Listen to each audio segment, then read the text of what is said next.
Okay. All right. Well, welcome back to another one of our Friday evening member history happy hours. We're really happy to be able to continue this. We're broadcasting again from the almost brand new, not entirely brand new, Lydia Ziegler-Clare Education Center here at Seminary Ridge Museum.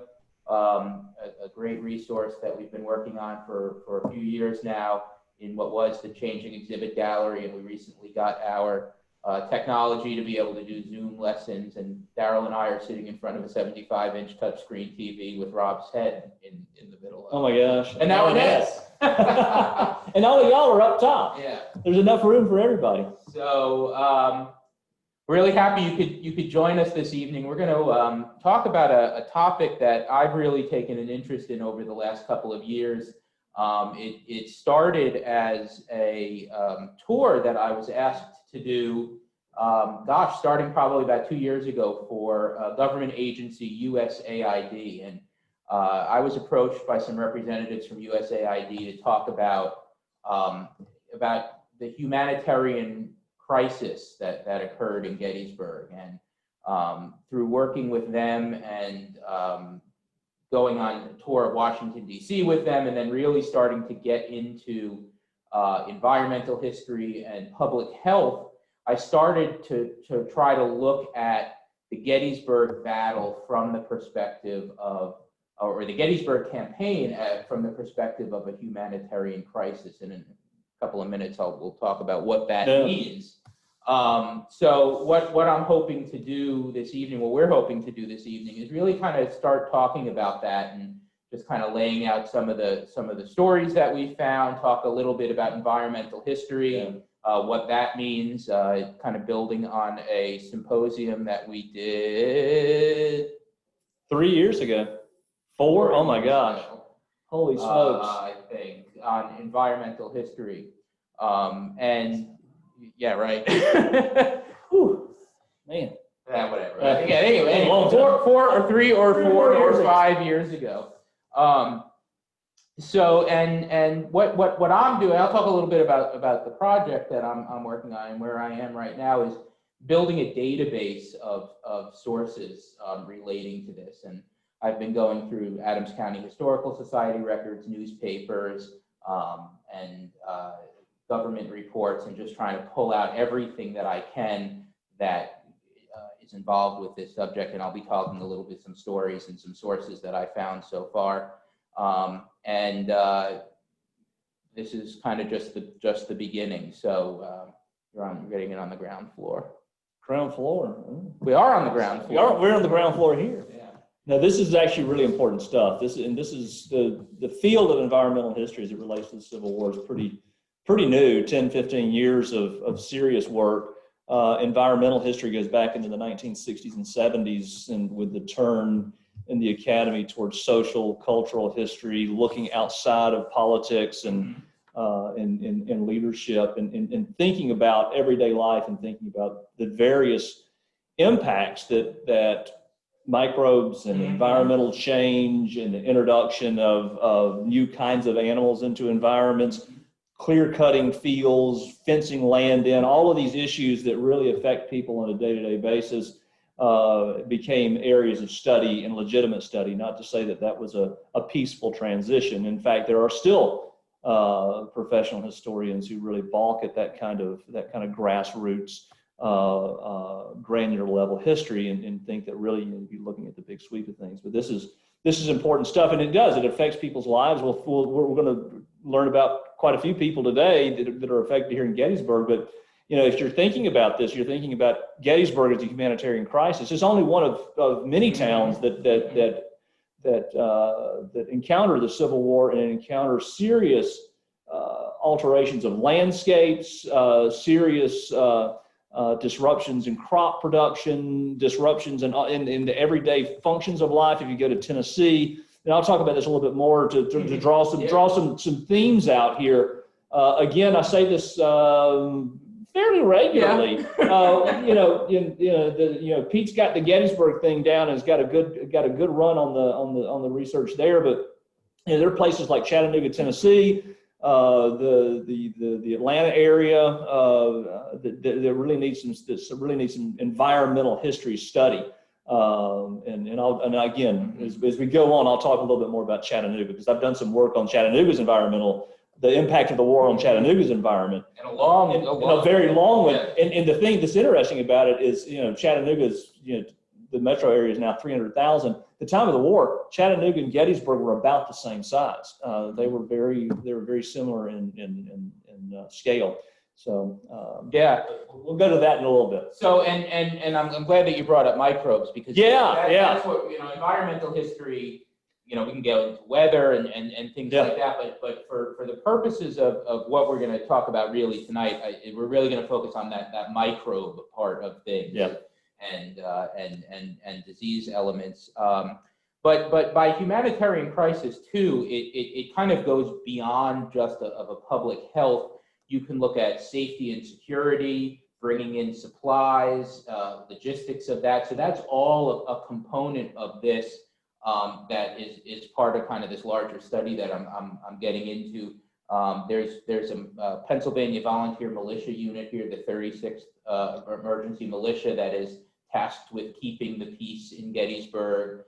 There's questions of bringing in supplies. I'll talk a little bit about that. So it's not just disease and environment. There's more to that. And then even moving on to dealing with community trauma. In the aftermath, how is the community dealing with it? And I would say through the end of the 19th century, maybe even beyond, how is the community looking back and addressing this? And I think the best environmental history, and there's a lot of good environmental history, there's some that's not so great, but it moves back and forth between those issues and looks at how they're interlocked, how nutrition is affected by environmental changes, how disease pools develop, how those spread, then how that affects the long-term history of a community. So it's fascinating stuff, really interesting and really understudied to this point. So I'm gonna try to share my screen here. I have a map, because the first thing that I want to think about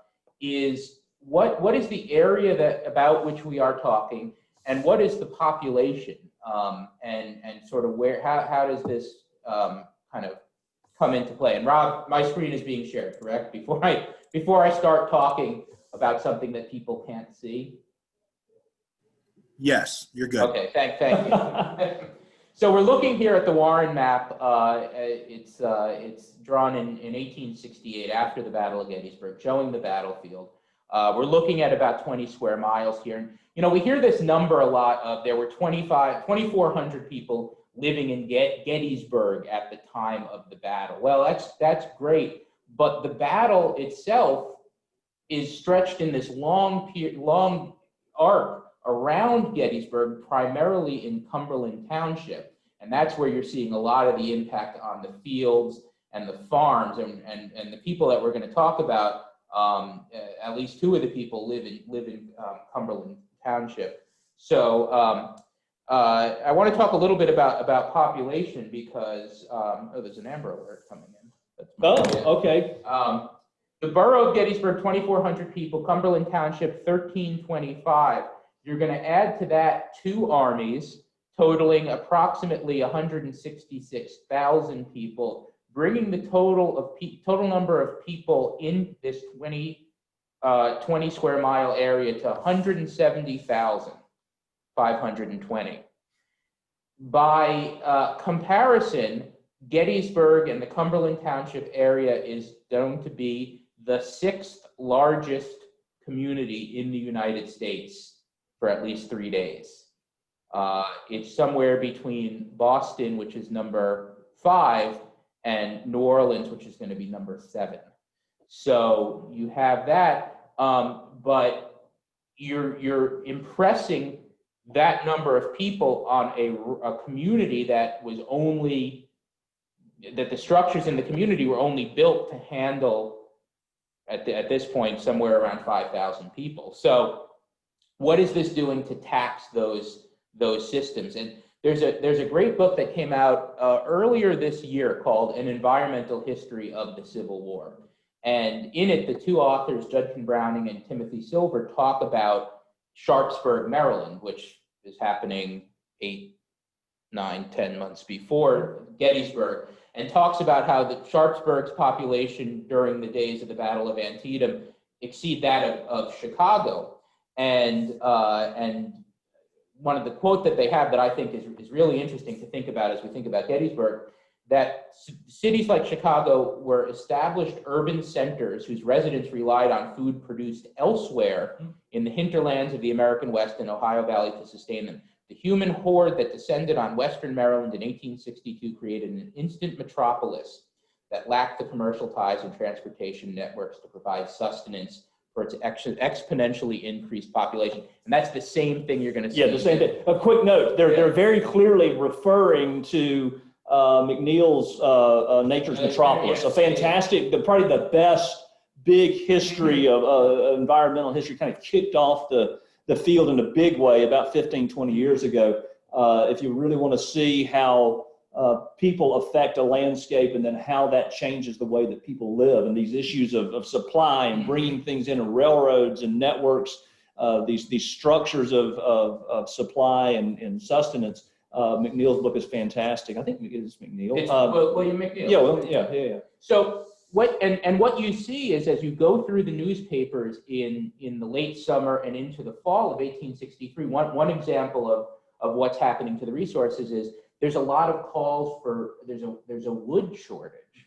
There are advertisements in the Gettysburg newspapers asking people from the surrounding communities to bring wood into Gettysburg. Can you go back to the map just for a second? Because we talk about this a lot. You know, it's when we do tours here on the battlefield, we have to be kind of creative and imaginative because there are a lot of trees and a lot of houses in the area around the downtown portion of Gettysburg. But if you take a look at this map, you're going to see how few woodlots there were, except you get over to the Cults Hill area. In the little Round Top area, you're going to see more heavily wooded spaces. But all around the town, you've got fields that or areas that have been clear cut, and this is one of those transformations, right? Mm-hmm. From 17, this landscape was created between 1770 or so and the beginning of the war. So this is a man-made environment that these people are engaging in combat in and living in. And it's meeting the needs of the carriage making in town and the furniture industry that's in town, the need for firewood. But you can see very clearly here where the hospitals are and where the concentrations of people are, why you're going to need firewood. And certainly as you go into the winter, there's going to be an even more acute issue for the citizens who are remaining. But that's a great visualization of that observation that they need firewood. Because there are no trees. There are no trees. Or very few trees. And the other thing that we've talked about is how much wood does it take to sustain a cook fire? Yeah, it's a lot. It's multiple cords of wood for a household for the winter. Mm-hmm. But even just for the soldiers. Yeah. So you see a shortage of wood in Gettysburg. And you start to see this emergence of a food shortage, which again is not too surprising. But one of the quotes that I found is from Albertus McCreary, who is a kid who lives in town, and he writes that after the battle that the provisions we had in our house were soon consumed, and had it not been for the Sanitary Commission, we should have starved to death. So we think a lot about what does it take to feed the soldiers that are left here. If you were with us last month, we talked about Camp Letterman, and Camp Letterman is housing 2,000, 3,000, 4,000 soldiers plus doctors and nurses all the way through November of 1863. And so the Sanitary Commission is bringing in a lot of supplies for them. But what's happening to the people whose crops have been trampled, whose Jubal Early is coming through on June 26th, levying tribute on the town, taking food and supplies from that. I'll read a quote in a little bit from one of the stories that I'm going to tell that again gets at this point that the crops are trampled and taken away. And one of the kind of the guiding questions that I really have not gotten into yet, but has always stuck in my mind through thinking about this is, how do the citizens make it through the next winter? Yeah. You know, they can make it through the immediate aftermath of the summer, but people like Francis Harper Cunningham, we'll talk about in a few minutes, talks about how the 1862 grain crop in the barn was taken by the soldiers, and the 1863 grain crop was trampled in the yard. Mm-hmm. So one of the questions that I have is, okay, what happens? Where do we go from here? So moving on, sort of kind of what broadly Gettysburg looked like in the immediate aftermath of the battle. I have another image here that's one of my favorite images that I think really gets at what an environmental impact in one picture. Share my screen again here. This, of course, is an image of the Trossel farm down on it's at Trossel Farm Lane, but it's United States Avenue today. Probably horses of Bigelow's battery that are shot down as they had retreat by prolong across the fields to the south of this farm and end up here in the yard. One of the quotes that really stands out is from Thomas Knox, who's New York Daily Herald, who comes to Gettysburg in the immediate aftermath. He's not talking about this space particularly, but he talks about seeing 27 dead horses in the space of little more than an acre. Lydia Leicester, whose farmhouse becomes the headquarters for George Meade, talks about the massive amount of horses in her yard, and writes later that her well is befouled by the horses that are in her yard, or dead horses that are in her yard. And then Sarah Broadhead, who's a nurse in this building, leaves a great diary for a month from June 15th to July 15th, writes on July 11th, "The atmosphere is loaded with the horrid smell of decaying horses and the remains of slaughtered animals, and, it is said, from the bodies of men imperfectly buried. I fear we shall be visited with pestilence, for every breath we draw is made ugly by the stench." And keep that in mind. Keep what she's saying in mind. The atmosphere, the horrid smell of decaying, every breath we draw is made ugly by the stench, because what that is indicating, and we'll talk about this towards the end when I talk about some of the conclusions, this is straight miasmatic theory. And if you were with us last month, we talked a lot about the way that people understand health and disease and illness in the 19th century, up until the discovery of germ theory, is that disease is spread through bad air. So if there's a bad smell, it is an indication of that is how the disease is spreading. So you'll see a lot of these quotes talk about the bad smell, the bad atmosphere, the bad air, and that's what people are thinking is causing the disease rather than germs. So the first story that I want to talk about, let me get his picture up here. A guy very closely connected to the seminary where we are sitting right now, and unfortunately, this is not the best picture, the best size picture of him, but it's this man named Charles Alfred Baer. And Charles Alfred Baer is on the seminary board of directors, and the seminary is interesting because they look at the battle as sort of an inconvenience. The seminary wants to get back to its mission, does not want to be affected by this battle that's taken place literally in the backyard. So one of the indicators of just trying to get back to normalcy is they hold the regularly scheduled seminary board meeting on August 11th, 1863, a little over a month after the battle. And Charles Baer is on the seminary board. He's from Norristown. He comes out here to the board meeting, which is held at St. James Lutheran Church downtown. On the second day that he's in town, he goes out with some other board members, and Michael Jacobs from Gettysburg College, Pennsylvania College, takes the board of directors on a tour of the battlefield. They come up here to the seminary. They go out to McPherson Woods. And within a couple of days, Bear is back on a train going home to Norristown. And along the way, he gets sick. He says in his diary, "The water of Gettysburg made me quite sick. On Friday, I took medicine, and again on Saturday." By the Saturday evening, he returns to Norristown. He gets back to work, and his health is never the same, though. And he dies from an attack of typhoid fever on September 9th, and his funeral is held 1 month to the day that he arrived here in Gettysburg. And he had been a graduate of Yale University, and in the obituary record for Yale University, it's very clearly says, "His care for the sick and wounded at Gettysburg seriously impaired his health."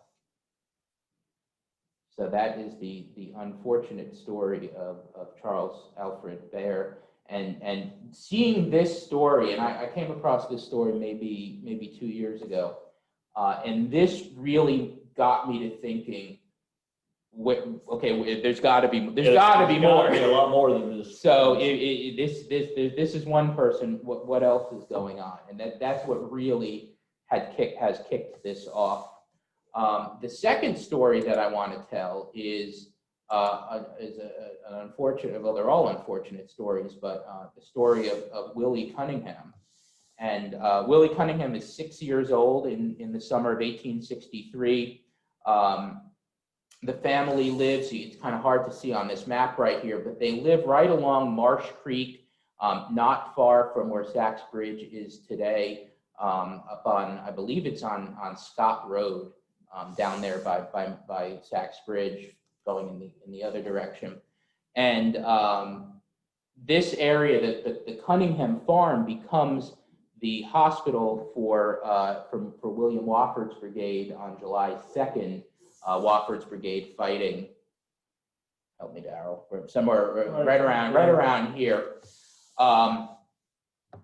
The women, and so the story of this is written by Frances Harper Cunningham, who you see there on the left, and she writes, "Hundreds of wounded, too broken to travel, were left in the barn and the fields surrounding it. They were baking all the bread they could all day for the wounded soldiers. All the flour from the 1862 crop of wheat that John Cunningham had grown was used. The growing grains in the field was tramped down, so 2 years worth of wheat was lost." That was what I was referring to a little bit earlier about the loss of food. Now, enter Willie here. "Mother was unable to keep the children away from the homesick soldiers," one daughter, Frances, would later write. "When mother would go into the barn to take milk to the wounded, she would sometimes find a soldier asleep in the hay with one sleeping child on each arm." And she goes on to say, "The children broke out in sores, were infested with vermin, and all of them had itch. Typhoid fever was rife among the civilian population. Father and mother had followed 2 little coffins to the old Marsh Creek burial ground. Willie, a boy of 5, had contracted blood poison from being around the wounded men." And you can see his obituary right there at the bottom. The other daughter, the other child who died, had a pre-existing condition, and it doesn't seem like she died of a disease affected with the soldiers. But unfortunately, the Cunninghams lose 2 children, both at the end of summer. And the last person, and I don't have a picture for him, but it's Nathaniel Leitner, who lives out along the Baltimore Pike. And he leaves an account much later on, late 1800s, about his experience. Talks about the soldiers taking up all the barrels of flour, everything in the cellar and the spring house were used up. "On the 3rd day after the battle, I got down to the house. There was not a board or rail of fencing left in place, not a chicken, pig, cow, or dog to be found.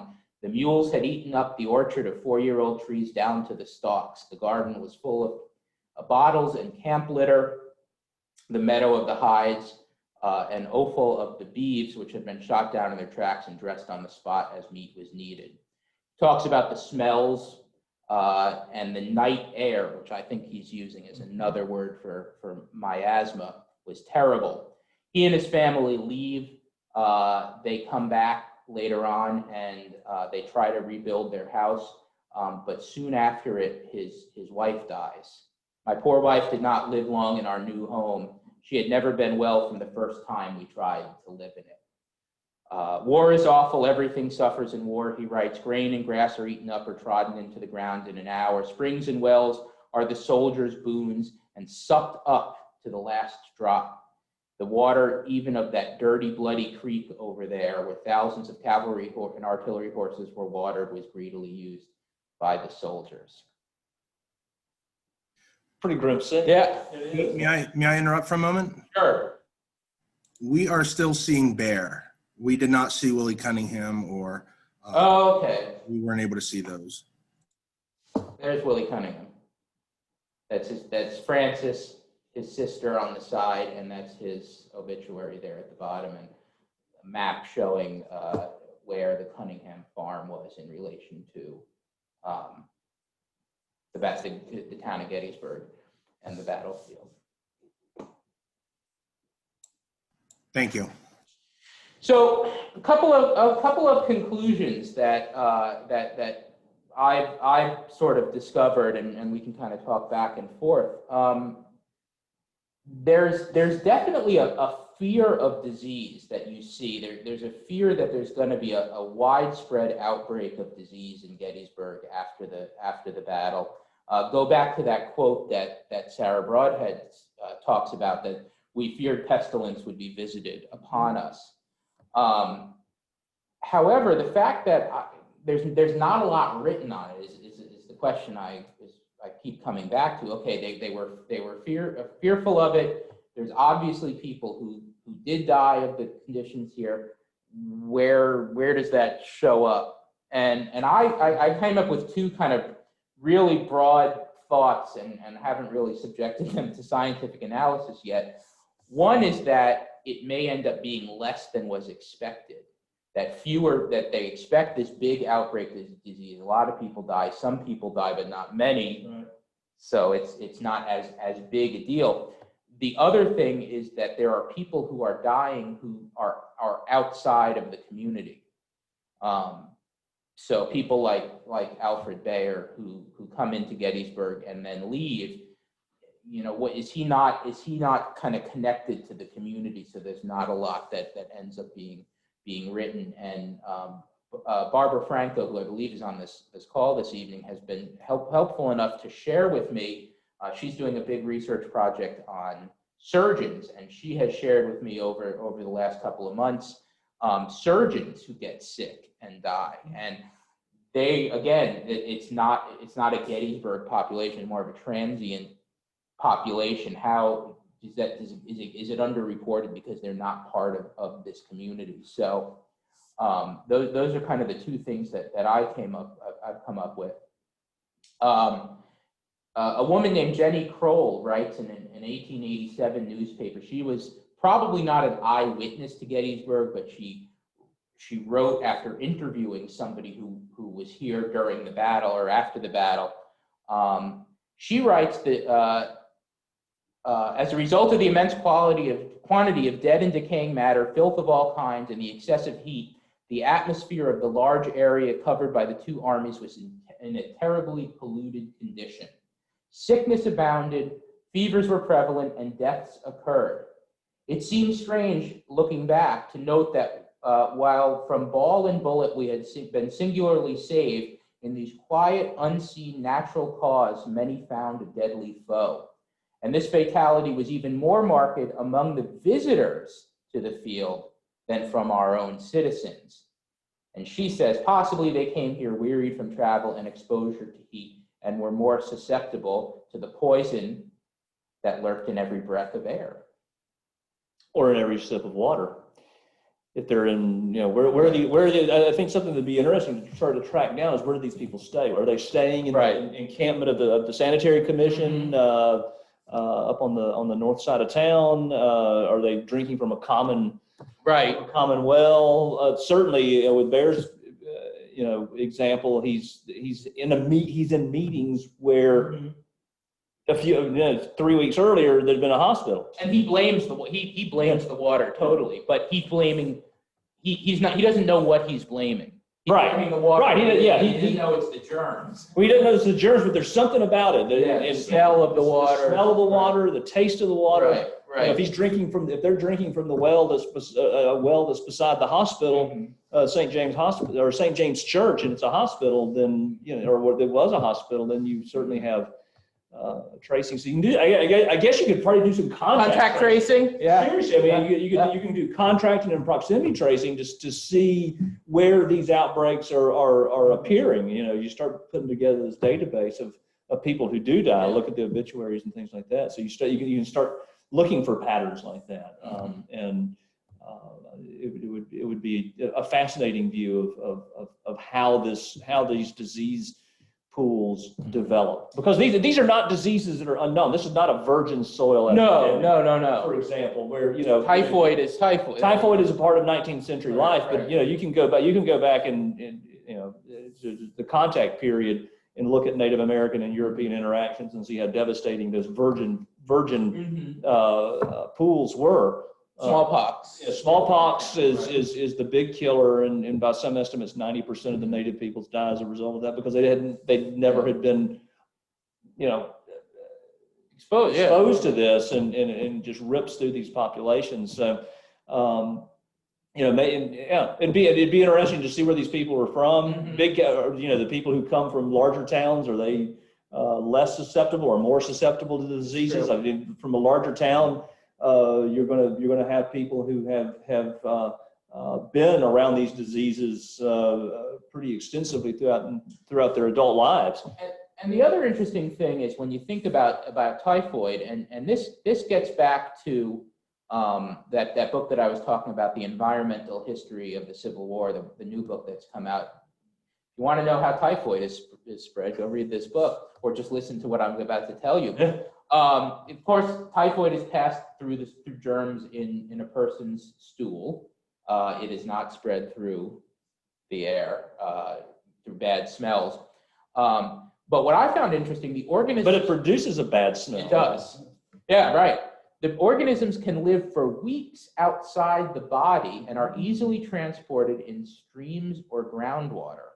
Salmonella find their way into the food supply from contaminated water used in cooking, unwashed hands, via flies that land on human excrement. I got a lot about flies. We'll get to that in a minute.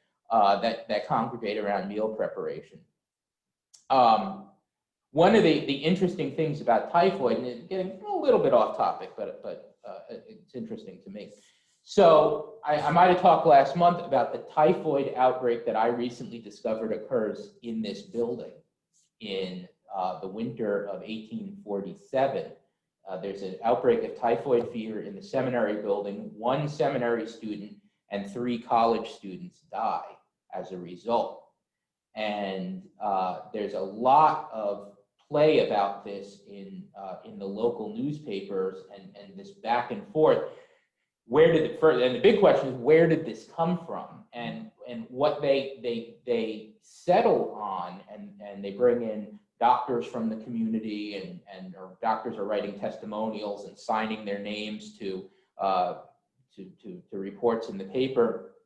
And what they come to is that a student had come back from a trip or come to school, had been suffering from it, but didn't show any symptoms.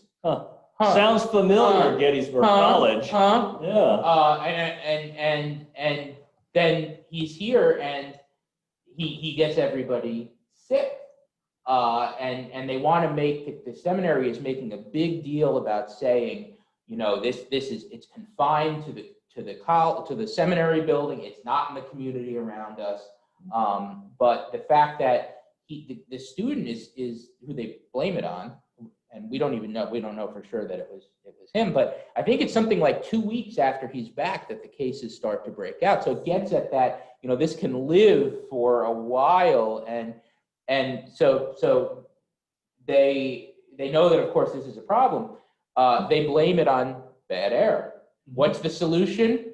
we gotta dust the rooms, and we gotta put ventilators above each doorway. That if we get, and we gotta open the windows. That's what's gonna fix this. And believe it or not, this is an interesting aside. And I don't even know if I told you this.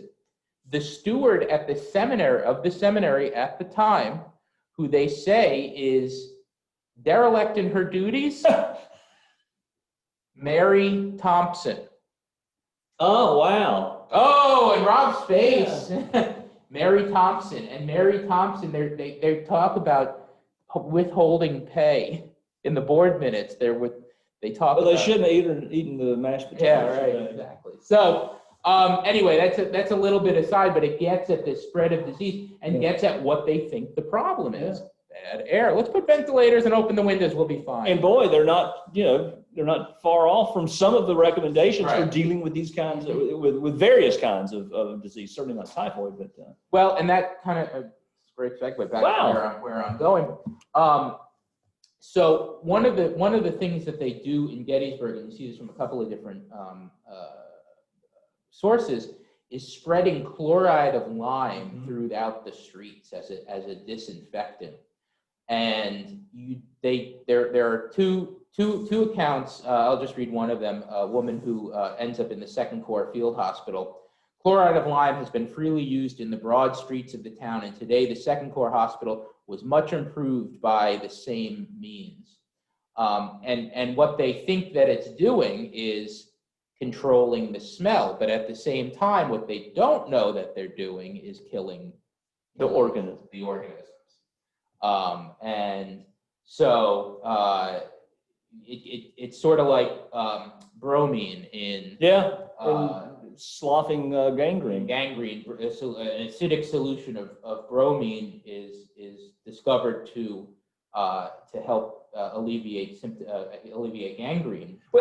And this should all sound kind of familiar. For the last 6 months, we've been dealing with a pathogen that we didn't know about this time last year, and trying to figure out what the mechanisms for transmission, the best ways to treat. We used, as scientists and doctors have used the best knowledge that they had at the time in March of 2020, and have learned more over the course of this time. So this is these problems of public health and these issues of disease pools and disease spread are constant across the historical record, and they have tremendous impacts on human populations. It's remarkable how these invisible killers really can change the direction of history. I think we can all agree that the 2020 that we were expecting in January of this year is very different than what it is today. I mean, and everybody in 2015 who answered the question, "Where do you see yourself in 5 years?" We may not be seeing a disruption like Native American society saw in the 15th or 16th and 17th century, but the changes in everyday life, the changes in the way that we communicate, the changes in the way that we recreate, the changes in the way that we go to rest. I mean, all of these things have been transitioned, have been changed as a result of these microbes, and it is a constant in human history. And ignoring these kinds of lessons we do it at our own peril. We don't know when these things are going to happen. I bet nobody in Chattanooga, Tennessee in 1861 predicted that at the end of the summer of 1863, that their town would be completely clear cut and be turned into an army base and a supply depot, and that has long-term impacts on how that community functioned. Do you want to talk about poop? Yeah, we can talk about poop. We have a question. If we want to answer questions as we go, or do we want to? Let's get into questions at the end. That way we can get as many as possible. So Daryl and I were talking about horse poop yesterday. Yes, we were. And we thinking about. I thought you were about to talk about having your septic. No. We talked about that already. But again, going back to the environmental history book. Yeah. Again, talking about Antietam, but I think it'll get the point across. Yeah. Modern estimates suggest that a healthy 1,000-pound horse or mule produces an average of 50 pounds of manure and 6 gallons of urine in a typical day. Those numbers can vary 30% up or down depending on an individual animal's food and water intake, allowing for inadequate nourishment among war horses and taking the lowest possible estimate. Union horses and mules, this is at Antietam again, left at least 575 tons of solid waste and more than 130,000 gallons of liquid effluent on the landscape around Sharpsburg. And I just did the quick math in my head. There's about 150 horses per 6-gun artillery battery. Mm-hmm. And those are just the guns, and the right. and the limbers. Right. So or the caissons. We were talking yesterday about that being taken away and piled up, but there's all of this rain in Gettysburg immediately after the battle, which some of the citizens think is a very good thing because it helps to keep the smell down and wash the blood out of the streets and wash the excrement away. But that's a delicate way of putting it. That's what I want to use those words. Where I was trying to think of the right. Yeah, no. I could tell by the way you were talking. But where is it going? It's going somewhere. It's going into the groundwater. It's going into the streams, and it's going into places where people are. And it's soaking down into the soil. Yeah. Even if the soldiers are policing the picket lines where the horses are being kept, a lot of times the horses are kept in harness because they have to be. But when they're being fed and watered, in a regular situation, there are multiple stable calls every day in a cavalry camp or an artillery camp where the men are going and they're basically shoveling the shit and moving it to a single depot or a single spot. So but in either case, it doesn't matter whether it's in a concentrated spot where they're trying to control it, where they're trying to do something about it, or if it's in a situation where the guns or the horses are maintained in harness and which means they're all together at the same place and they're just going to go where they are, and that'll spread it all out. So and it's really a nasty proposition to be thinking about, right? Right. Just think between where we're sitting right now and oh my God, Gettysburg Road. Yeah. You got 4 batteries. Yep. We're looking at 600 horses over the course of the day in this area, and they're certainly being kept in harness, right, and prepared and maintained mobility. So 50 pounds of manure for 600 horses. Yeah, that's a lot. That's a lot of and that brings, and then this becomes a hospital. First it's a camp. Mm-hmm. First it's a military camp for the Confederates for 3 days, and then it becomes a hospital. Right. Or because it's a hospital and then becomes a bigger hospital. Right. So, So, and that kind of brings to the last thing is the flies. And flies, of course, are like flies on excrement. Oh, come on. Flies, of course, are attracted to this and then are going off and landing on food. And if anybody has this story, please let me know, because I was looking I know I read it somewhere and I could not go back and find it, but there's a story that I read, I swear to God, about a soldier being bitten on the eyelid by a fly and here after Gettysburg and developing an infection and dying. And it's transmitted, it's carried by flies. One person in town, flies are little things and maybe insignificant when few and far between, but when, like little drops of water or little grains of sand, they are multiplied and aggregated as they were here, they assume the proportions of a plague. Yep. So flies becoming a big problem. Interesting thing, as you read a lot of these accounts, over and over again, you see people saying that the buzzards and the crows and all the birds were nowhere to be found. And a lot of people say that it was because of the artillery firing, that they just took, they were out. We're going. Bye-bye. And that it was months before the birds came We're back. going to Fairfield. Yeah, right, exactly. But the flies show up and multiply. And one of the statistics that I read, that a single dead horse can support up to 400,000 maggots. And these are, I hope y'all have eaten supper already. these are blowflies, Yeah. show up within a few minutes of an animal's demise, and then reproduce and reproduce and reproduce. So no buzzards, no vultures, but tons and tons of Nature's flies. garbage men are gone. Yeah. And that's a serious problem. So I think that's where I'm going to end it, because I think. Yeah, I mean, this is thinking about how the war impacts people outside of the battles. I think is phenomenally important. And again, you know, the impact on the soldiers has been studied fairly well, but this impacts on communities has not been done as well. And this is really cool stuff that you're doing with this work. And it does make me think of, you know, I want to draw just a quick comparison, because there's a difference between Chattanooga and Gettysburg. And it shows the complex interaction between people and environments. The situation in Chattanooga wasn't so much one where you have typhoid, and although there are disease outbreaks in Chattanooga, most of the civilians are gone after the bombardment starts on August 21st. They all take off and go farther south, and it's basically a military camp. But what happens is the landscape is transformed. It goes from what was described as a garden city, and the town was down amongst trees, and you could see the roofs of the buildings kind of popping up like tents if you're standing on Stringer's Ridge on the north side of the river.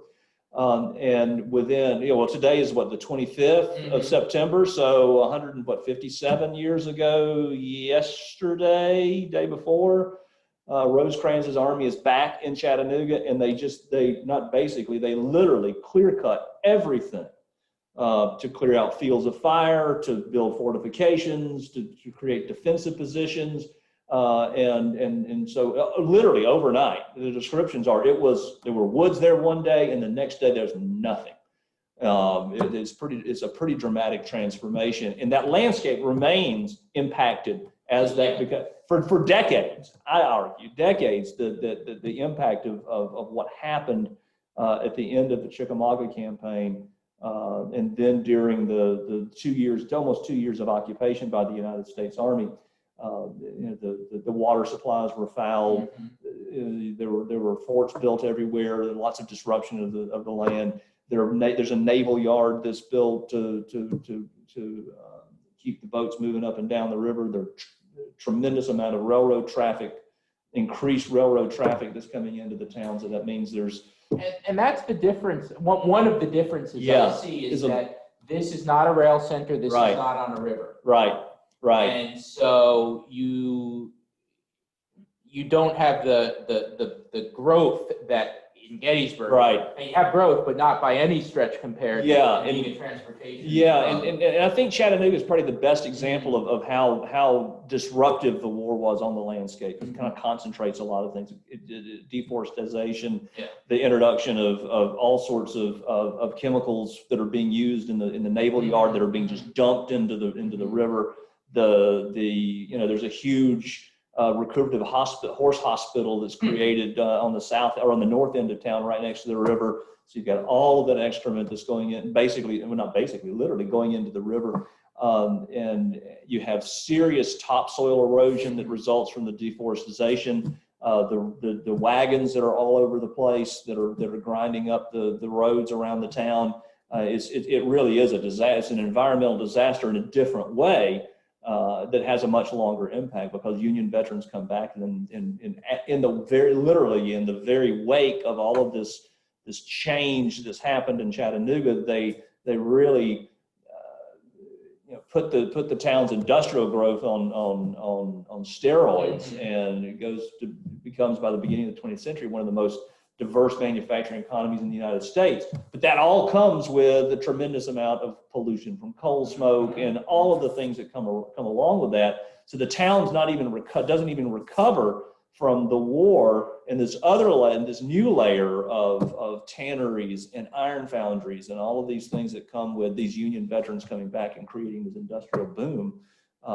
really has a huge effect. So these are two really interesting places to be thinking, because they are exactly the same size in population, and they go in very different directions. And I think, you know, one thing that we've talked about is expanding this to think about the area is South Central Pennsylvania, Northern Maryland, is 3 summers in a row is visited upon by war. Now that's nothing compared to Virginia. To Fredericksburg, right. But down the Rappahannock you River. you have the Antietam campaign, the Gettysburg campaign, and then the 64 Jubal Early campaign that comes through Chambersburg. And so I'm just right now focusing on one little aspect of this, because you could take this and go to Chambersburg, you could go to York. There's more to be done, and then also thinking about how people in this area, even before the war, are understanding the impact, the interplay between health and environment, and that's kind of the starting point, is where do they have, and then where do they go. So let's see. I see a few questions here in the chat. One Let me comment. answer those first, Rob, and then. Yeah. Well, one comment that you were talking about wastewater. Sean mentioned that the University of Arizona is actually using wastewater to test for COVID right now. Yeah. And that's an easy way to do batch testing. It would be very effective anywhere because you're going to see the antibodies coming through the wastewater facilities. Yeah, it's. So Greg, I have a question right here. Yeah, Greg asked, were they able to maintain an atmosphere of law and order through all the death and destruction that occurred, and who enforced it? Provost Marshal, well, the Army is still here, and then it's turned over to the Pennsylvania Emergency Militia, the 36th Emergency Militia, and then there's another unit that comes in later on that's escaping me. But what's interesting about this, and where this kind of comes into to help, the colonel of the 36 is a guy named Alleman, forget his first name, but he issues an order that no bodies are to be disturbed or buried during the high heat of the July and August months, and they're thinking that it's if they disturb the bodies, the smell and the disease will be stirred up. And there's a few community members that issue, and Charles Kraut is one of the signatories here at the seminary, that thank Alleman for putting this in place, and say that it's because of his forward thinking on this matter that's one of the things that they credit on keeping the disease down and avoiding a large spread disease. Barbara asks, what about all the people visiting the battlefield right after the battle? That's another part of this study that I really want to look into. Is you have this, not only do you have these two armies here, but there's this huge influx of people that are coming, and I can speak to the Patriot Daughters of Lancaster, who come out from Lancaster, and are very cognizant of bringing their own food and supplies with them, so they will not be a burden on the system that is being put into place here. But that's another thing you see.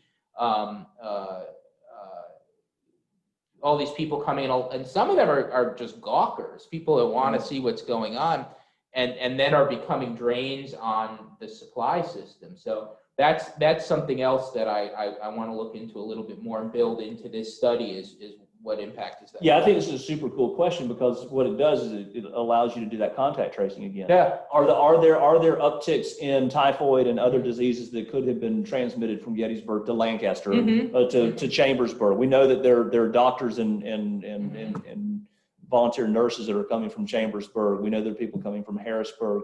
You know, when these militias are disbanded, what happens to them? Can we do some tracing to see what kind of invisible impact the battle has on other communities? I mean, do these people become carriers? Yeah. Cool. Rob, what else? Anything else?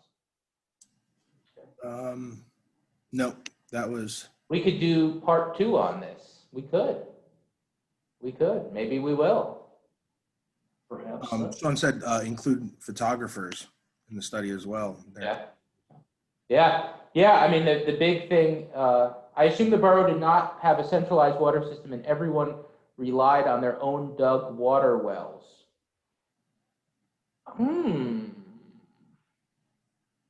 We know that there's a gas works line, by this time. Gas lines are running the lights. Yeah.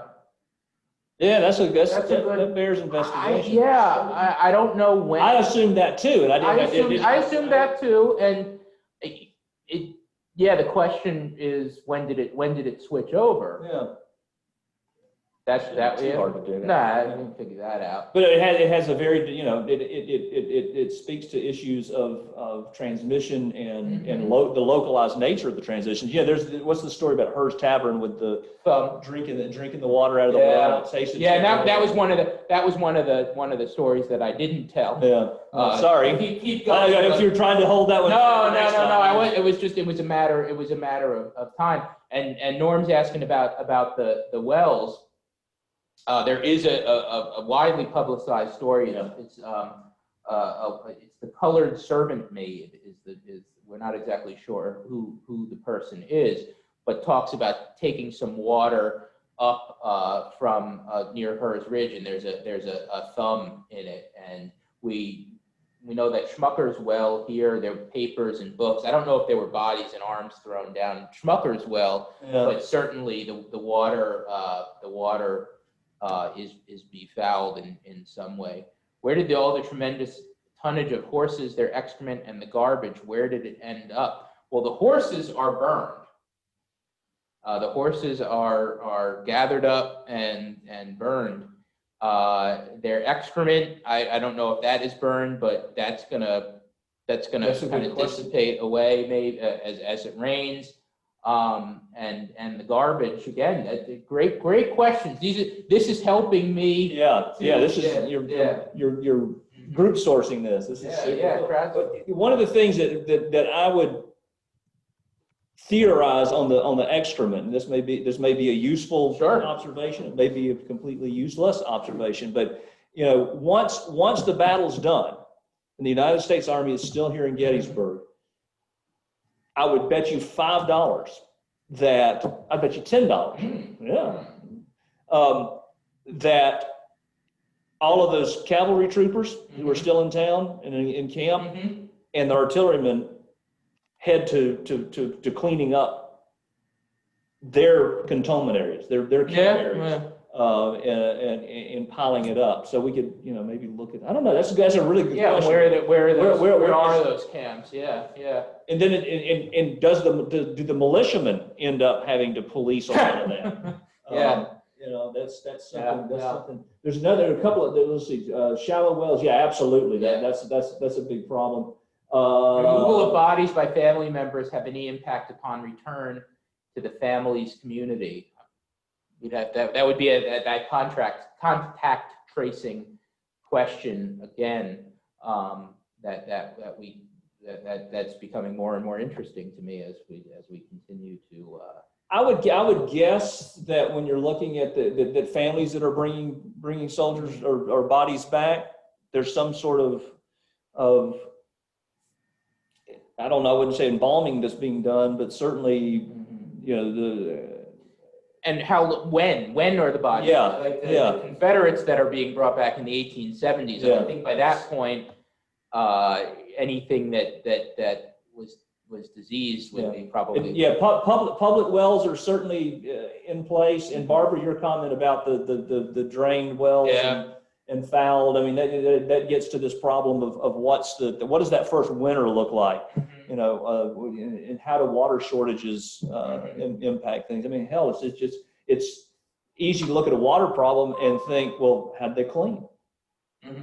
Without water, you're going to have problems in doing just those regular, plain old everyday sanitation things. No dump trucks. And so there's the irony, right? There are no dump trucks, but there are wagons But you need but they're horses. They're horses that pull the wagons. So, you know, Yeah. there's going to be a really narrow gap between what you're moving and what you're adding. Forensic entomologist to help Yeah. in contract. Yeah, great suggestions. And well, it's super fascinating. It brings up all kinds of questions that are very germane to everyday living. so Rob sent out before this a works reference, just a couple of books that I've been looking at, and a couple of places where I found these sources that I talked about. Some of the sources are archival sources in the Adams County Historical Society, so they're not public. But like I've been saying, this is only scratching the surface of what I hope to be a larger and more robust. And there are books about the aftermath of the battle, and there are some really great books, Strange and Blighted Land.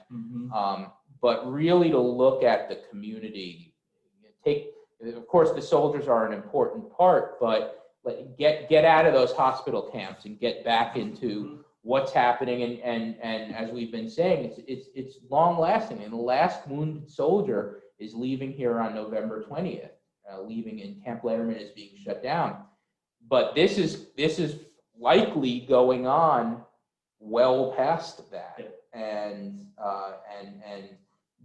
well outside of here. Possibly well outside. Well, we certainly know the young boy that dies is not in town. Not in town, correct.